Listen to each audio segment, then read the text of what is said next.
Ladies and gentlemen, please welcome Apollo the robot. Hello, people. How is Austin treating you? Are you digging South by?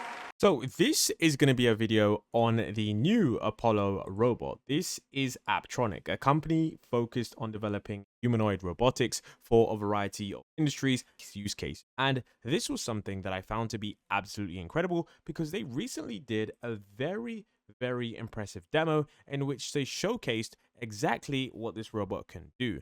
Now, I think you should all take a look at this because there is a lot of information on the future of humanoid robotics, not just from the CEO getting up on stage to give a talk, which I'm going to break down in the next 20 minutes, but there was also a really cool demo in which they showcased just how crazy this robot is and exactly what it could do in terms of its multimodal understanding, being able to speak. Now, one of the things you're going to see at the start is that this robot demo did actually seem quite similar to Figure's recent demo, but I'm going to let the presenter take it away for the next 2 minutes, and then I'm going to break down some of the key features of Apptronik as well as some of the CEO's new statements.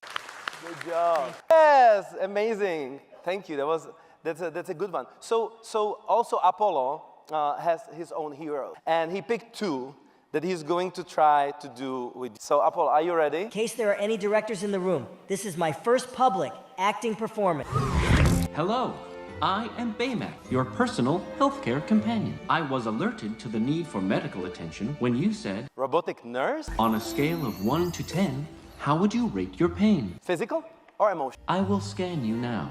Scan complete. You have a slight epidermal abrasion on your forearm. I suggest an antibacterial spray. Whoa. What's in it exactly? The primary ingredient is bacitracin. Oh, I'm allergic to that. It's a bummer. You are not allergic to bacitracin. You do have a mild allergy to peanuts. What makes you think there are settlements over there? Don't get technical with me. What mission? What are you talking about? I've just about had enough. I'm saved. Over here! Hey! Help! Please help! Good job. Was I good? Did you like it? Great job. You were amazing. It was super Yes. fun, Yemi. Good Thanks, job. everyone. Good Hope job. you enjoyed my performance. All right. So this is Apollo the robot. So essentially, if you aren't familiar with what you just watched there, the robot was actually imitating a few famous movie scenes from popular culture. Now, I think that this was really cool because we got to see the adaptation of really interesting characters onto our new humanoid robot figure. And I guess that Apollo's new robot form is really fascinating in terms of what he's able to do. Now, one of the things I really liked about this robot was, of course, the way how the mouth moved and just the humanness that this robot seems to have. I don't know whether it's the voice, the way it moves, the way its face is just so simple and inviting, but I do think that this robot is a little more pleasing than some of the other ones that just have simply a complete glass head, because although I might be anthropomorphizing this robot, I do think that it does actually play into how people will perceive your humanoid robots and thus how they will perceive your company. I think it is rather fascinating because whilst robots might not have emotions in their current state due to RLHF or whatever fine-tuning that some of these companies may have opted to do, I think, like I said before, it will be important for some of them to look and act in a certain way, whatever their target market may be. Now, of course, if this is just, a robot for the warehouse, which it's just going to be completely dark, there's just going to be no walls or whatever, I guess these robots don't really need faces. But I think in public demos like this, where they are going to be in human places, giving them a face like this one isn't that much of a disadvantage. Now, this super really cool demo here, it does seem as if it was rehearsed. In fact, the robot actually does say that they've been practicing this demo for quite some time, so I'm not entirely sure if it was some, teleoperated demo that was previously done before. And even if this is the case, and even if that was,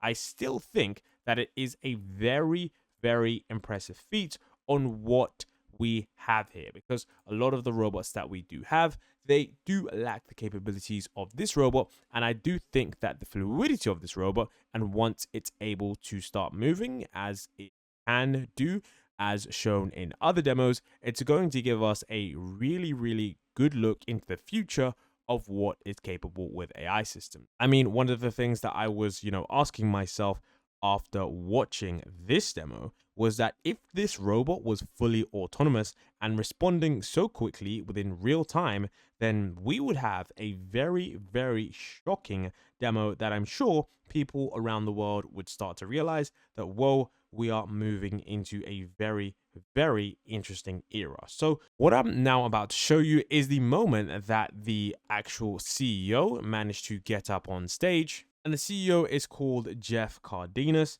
and he actually makes a lot of fascinating points about robotics that I think you should all know, because there is a lot coming that most people haven't also realized. So take a look at this first point. The first point that he makes here is that he thinks that everyone will have a humanoid robot in the future, quite like how people have phones.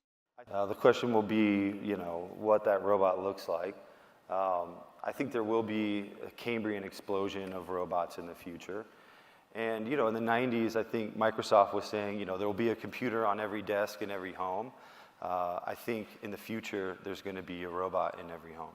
Our target for Apollo is the price of a car, so sub $50,000 is sort of the price point that we're targeting. The company that I was most inspired by growing up was Apple. You talked about this in your talk sort of leading in, but this idea of the connection of technology and humanity.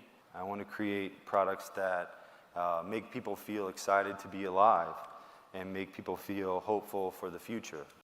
Now, whilst future predictions are very hard to do, especially considering that, according to some, we might be moving towards what many would call a technological singularity, I think his claim of everyone potentially having a robot isn't that far-fetched. If we can factor in economies of scale, the potential of AGI, and then after artificial superintelligence, providing we don't kill ourselves and we manage to align it successfully, we could definitely get a lot of different technologies.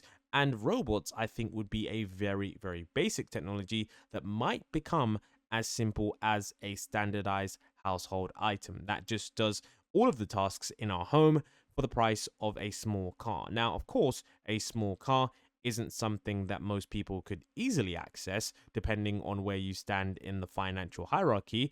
But I do think that the future where robots are readily available in maybe 20 to 30 years, and when I mean 20 to 30 years, I mean mass production, and I'm talking about they're literally everywhere.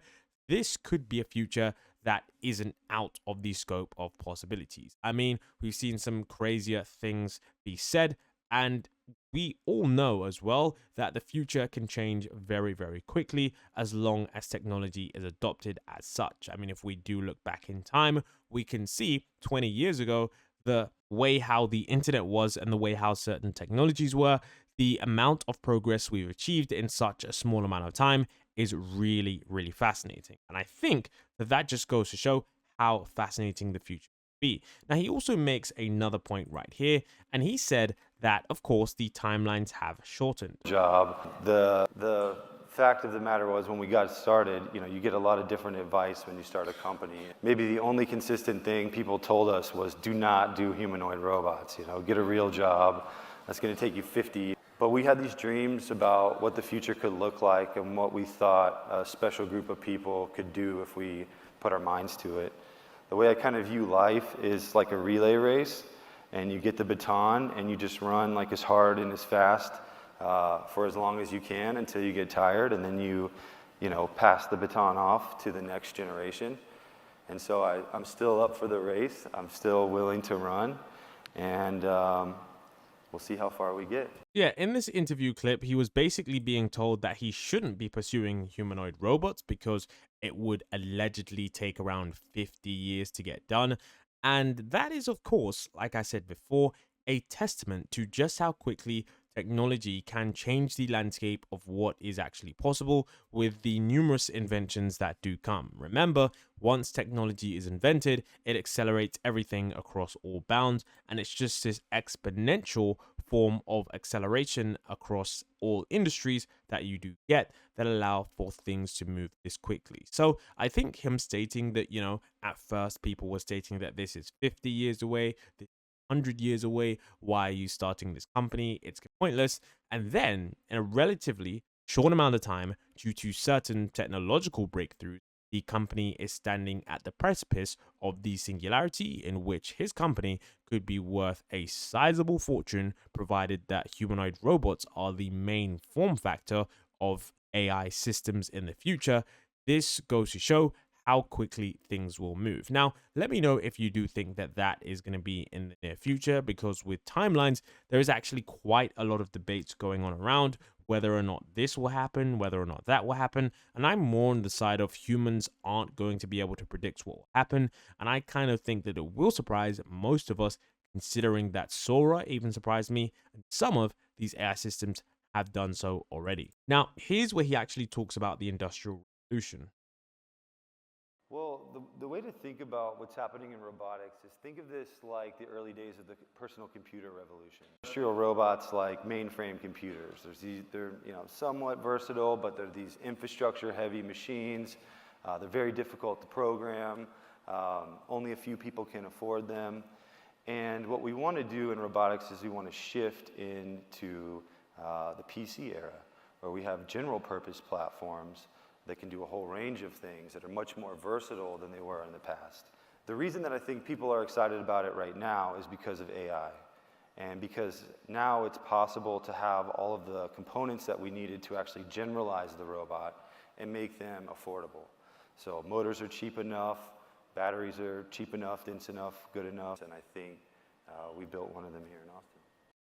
So that is another point that he does talk about, okay?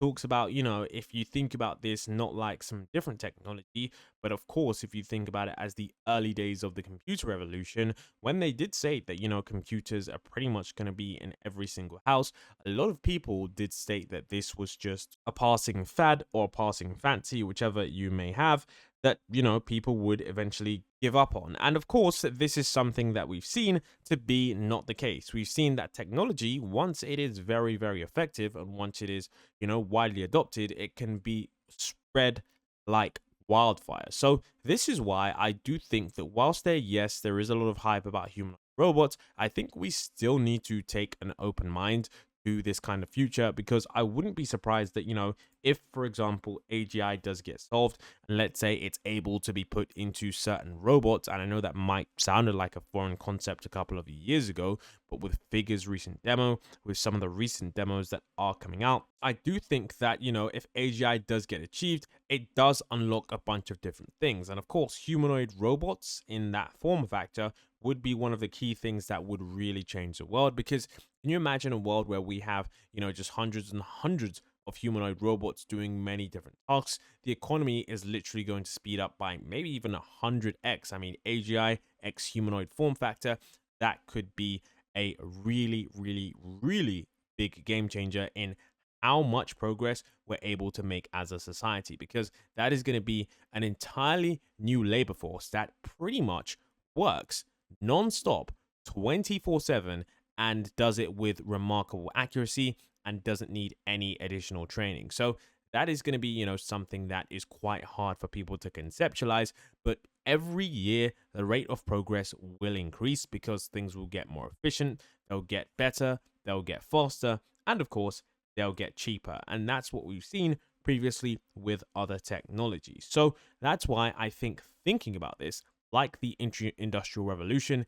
is actually a very important thought exercise, because it allows you to conceptualize just how crazy these robots could be if they do materialize across the globe. People were afraid of trains. There was these myths that if you went too fast, you could scramble your brain. People were afraid of electricity, and people were certainly afraid of computers. This whole sort of jobs question was a big topic around computers, and people really fought them in the early days. We're facing major labor shortages. where if every unemployed person got a job tomorrow, we'd still be short millions of jobs. And that's not something that's going to get better. That's actually something that's continuing to get worse. I have these dreams of Star Wars where the robots help to support life. And I think if you look into the future, maybe 10, 20 years from now, I think it will be hard to imagine your life without. Yeah, this is where he actually discusses fear, because at the start, many people were in fact afraid of trains. They were pretty much afraid of planes, afraid of helicopters. People really do fear change, especially if it's a monumental piece of change that is happening in their lifetime. And it's not like we haven't seen some people fear AI. Now, whilst I do think that artificial is a completely different reason, because of course artificial intelligence could potentially replace some humans in certain roles and shift the economy to where certain people don't particularly have a status anymore, which is quite unnerving and quite confusing and quite worrying for many people, including myself.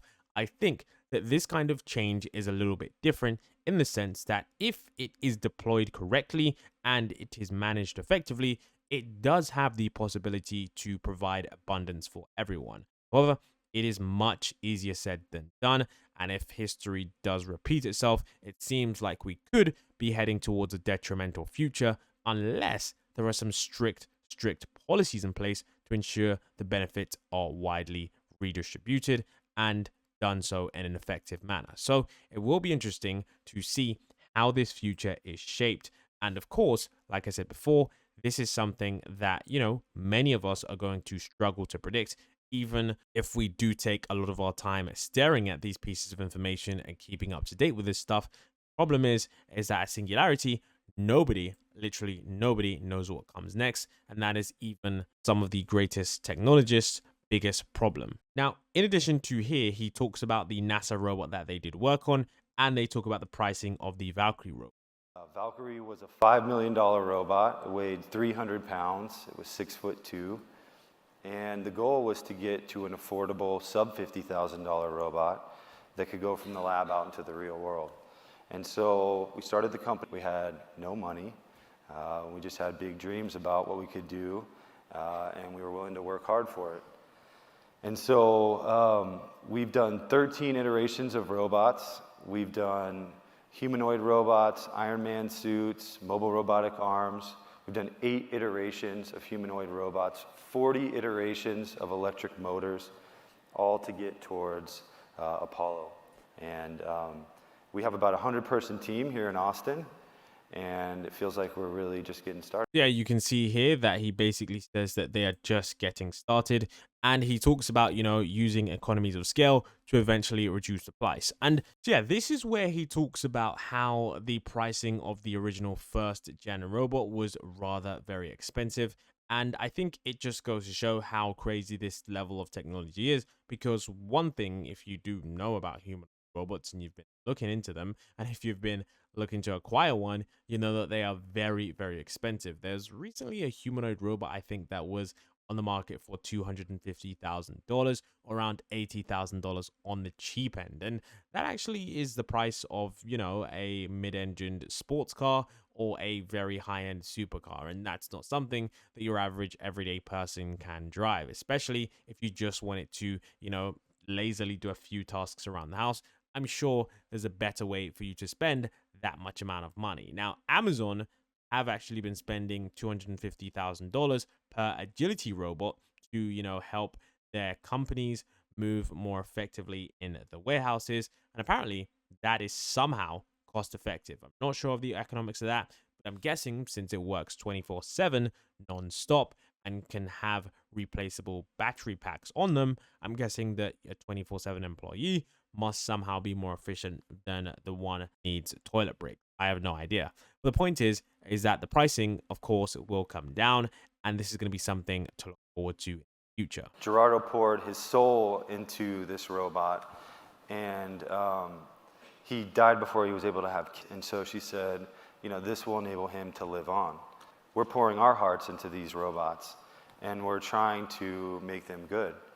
And we're trying to really think intentionally about what the robots are going to do, how we should design them, how we'll communicate with them in the future. Apollo will start in the supply chain, and that spans every industry. And I think everybody experienced this during COVID, is that we've got major challenges in our supply chain. But then working in retail, and where my dream is, where Apollo ends up, and I talked about this at the beginning, but is in healthcare.